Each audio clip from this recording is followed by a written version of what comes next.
Hi there, students! I'm XS. That's little x, little s, which stands for extra sweet, because that's what I am. I'm a Puppy-sensei, and I make Japanese content to help you level up your Japanese language skills. How interesting! Students, as it happens, today is the 13th grammar drop in my series. And, coincidentally, this Friday is Friday the 13th. Isn't that wild? Yikes. It's like a perfect bad luck storm. I hope nothing bad happens. For today's grammar drop, I'm going to teach you a simple verbal conjugation that allows you to make suggestions for activities and things like that. This is the Masenka form. 一緒に習いませんか? Do you want to learn it together? Well, I already know it, but you catch my meaning. At least, I hope you do. Let's actually start by breaking down the meaning based on my example sentence, okay? So, exactly as I said before, 一緒に習いませんか? Ne? Okay, I want to look at actually the simple elements of this sentence themselves. So please allow me to break down the actual parts of speech that we see in this example. So what are we actually seeing here? 一緒に is often used to indicate together with, as in when you want to do something alongside someone else. Now, the 一緒に part is marked with that ni because in this case, ni is marking a state of being, as in you are in the state of being together. Do you maybe recall me saying that ni is a very slippery particle and it's pretty difficult to define? Well, there's further proof right there. Anyway, in this sentence, our base verb is narao, which means to learn. It can also be used to mean things like to study, but we already have benkyo for that. Remember, benkyo is a suru verb, so benkyo suru literally means to do study, while narao is a godan verb that's more like the act of learning itself. Now, in this sentence, narao is in the polite negative form. And that means that we're going to conjugate it into a masen form, right? And then by adding ka to the end of that, that's our question marking particle, we're finding the formation of today's grammar point, that masenka form. So all together we have narai masenka. Ne? All right. So in the case of this sentence, the masenka is being used to suggest an activity. So we might actually want to give a different, slightly more flexible translation in English for this one. And I think it's going to help you see the reason that we have this grammar pattern, okay? So we can kind of massage this sentence in English a little bit so that we have both a question and the negative form that we get from masen, both represented in a potential English translation.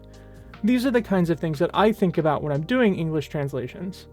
So, we can possibly think of the masen form as, hey, why don't we blah blah blah blah blah. Masenka is like a grammar pattern that creates some kind of suggestion, but also a question, and it also implies a negative all at the same time. So what's the negative doing? The negative is doing the work of being like, well, if we don't study, then that's a bad state. That's sad, or whatever.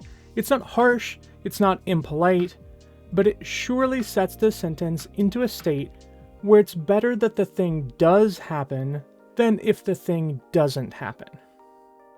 Now, just for fun, let's add some elements. So, what are we going to study together? Let's study literature.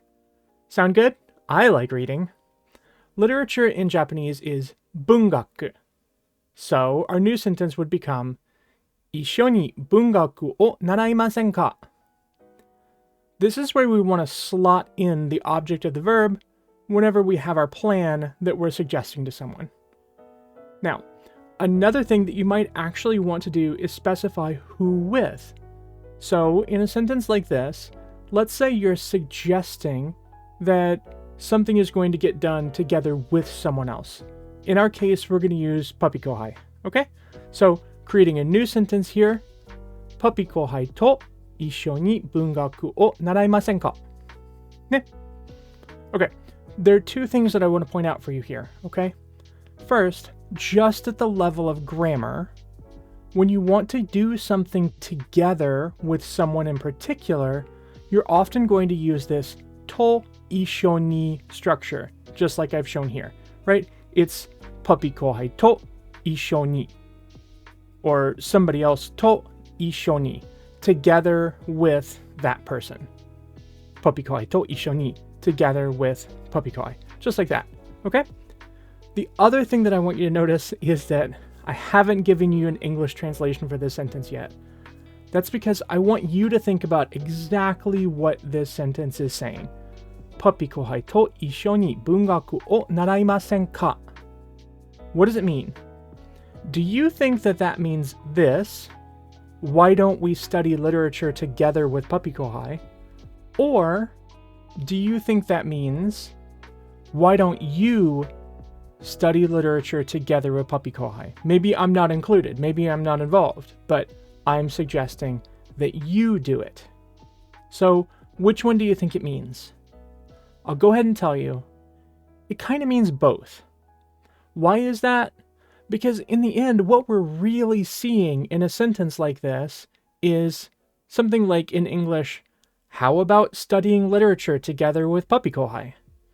Both the English and the Japanese sentences are appropriately ambiguous because it's totally not clear if we're maybe all doing this as a group, or if I'm suggesting to you that you should go together with puppy kohai and you should study together.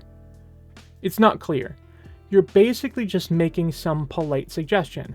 And how do we get some kind of clarity out of this sentence? Context, right? Super important in Japanese, context. So we're getting the context to be able to tell whether I'm saying, hey, I want to do this all together as a group, or if I'm just suggesting that you and puppy kohai go off and do that on your own. Now, there's actually another thing that we can use this Masenka structure for. So far, we've been talking about this Masenka form to mean something like, shall we do this or that? But take a look at this sentence. Puppy kohai to sakana o tabete mimasen ka? Now, I'll be honest, this is a slightly more complex grammar pattern, but I would like to explain it because I find it interesting. The base verb here is taberu. We know that taberu means to eat. We're conjugating taberu into tabete, and then we're adding this mimasen ka to the end. Technically, that's because this is really several conjugations happening all at once. Let me show you.